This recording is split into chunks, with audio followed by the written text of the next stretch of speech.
Access Wind Energy Limited and for others also. And we will briefly give us what is the scenario of the wind energy and what are the challenges we are having and what is required for the promotion of this industry and what are the various elements involved in the wind sector for promoting these wind power projects. So I welcome you all once again, and the speakers would be one Mr. Bhartreddy. He is one of the IPP developer who is trying to develop projects.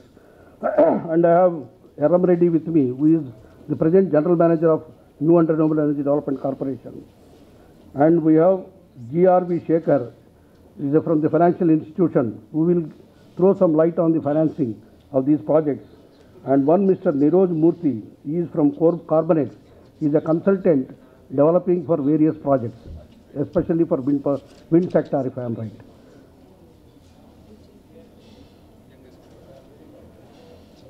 We welcome you all for this AP Renewable Energy Seminar 2013, and we will broadly discuss about the potential available and the opportunities available in Andhra Pradesh for promoting wind power projects. Basically, what is renewable energy? We know that energy is a basic requirement for any economic development sectors like agriculture, industry, transport, commercial, domestic needs input of energy. The growing consumption of energy in all sectors has been steadily increasing and resulted in increasingly dependent on fossil fuels like coal, oil and gas. Everybody is aware of it. The rising in prices of oil and gas shortages in future has led to concern about the availability and security of energy supply. The increased use of fossil fuels also causing environmental problems locally and globally. In view of this, country needs urgently the promotion of energy conservation and use of renewable energy sources. Renewable energy is inexhaustible in nature and can be continuously be tapped. The examples of renewable energy are solar, wind, biomass, hydro and geothermal, etc. India is blessed luckily with various renewable energy sources, and the government of India and local governments are supporting for promotion of renewable energy projects and the programs in the country. And continuous research is being undertaken and continuously wind monitoring exercises is being done by Center for Wind Energy Technology in Chennai. And broadly we told what is the difference between conventional and non-conventional sources. In the conventional, the sources are very limited, and whereas in non-conventional, the sources are abundantly available. The cost of generation increases over a period of time, where in the conventional sources, because as the price of raw material goes up, naturally the price of generation cost will go up. Whereas in the case of renewable energy projects, the initial capital cost is high and the cost will be declining over a period of time. And if you take life cycle average cost, the renewable energy will be cheaper.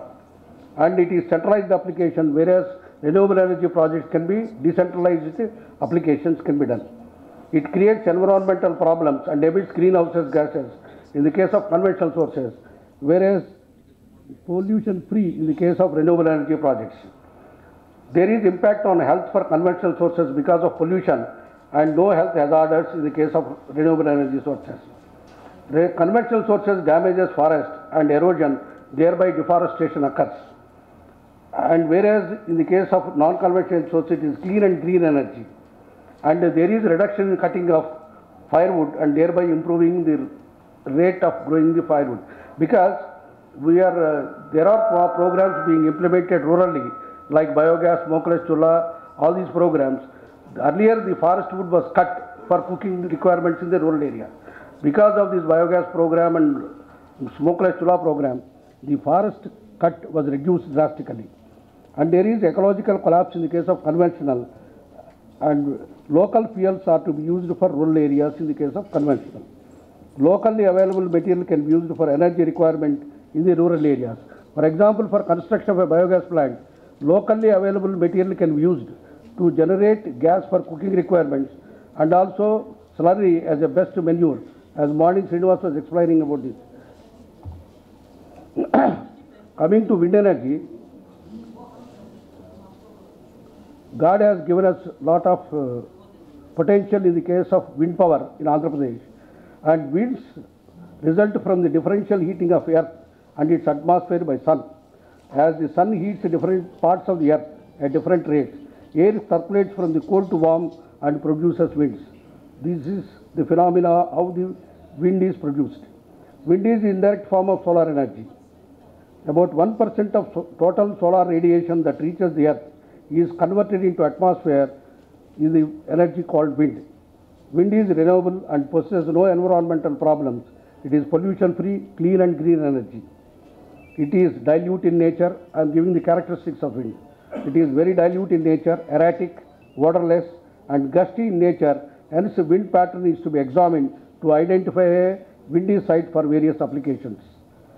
Wind energy is the fastest growing renewable energy technology for generating grid-connected power among the various renewable energy sources. There is abundant potential, viable, cost-effective and commercial option which can be tapped when compared to other sources. Wind power is only currently renewable energy alternative in a large scale because we are looking for megawatt projects, scale projects. How to assess the potential and what is the wind resource assessment, how to carry it out. The wind resource assessment program which is being coordinated by Center for Wind Energy Technology, which is the extended arm of Ministry of New and Renewable Energy Sources, had so far covered 31 states and union territories involving establishment about 1,244 wind monitoring stations and wind mapping stations. The cost of setting up wind monitoring station is shared between central government and state government in the ratio of 80:20, whereas it is 90:20 for northeastern region and hilly states. 233 potential sites have been identified in the country. The state nodal agencies will coordinate for this program along with the CVET. And the potential is estimated for generation of grid interaction has been estimated to about 48,500 megawatt, considering sites having wind power density greater than 200 watts per square meter at 50-meter level abide with 1% land availability in potential areas for setting up of wind farms. Now, the present estimated potential is 1,02,000 megawatt at 80-meter level as per studies conducted by CVET. During 2003, the ministry permitted private sector to take up wind resource assessment by installing meteorological stations at higher heights in view of the improvement in technology with higher tower heights. Because over a period of time, we started the projects with 50 kilowatt machines, 110 kilowatt machines, 200 kilowatt machines, 250 kilowatt machines with a hub height of about 27 meters to 30 meters.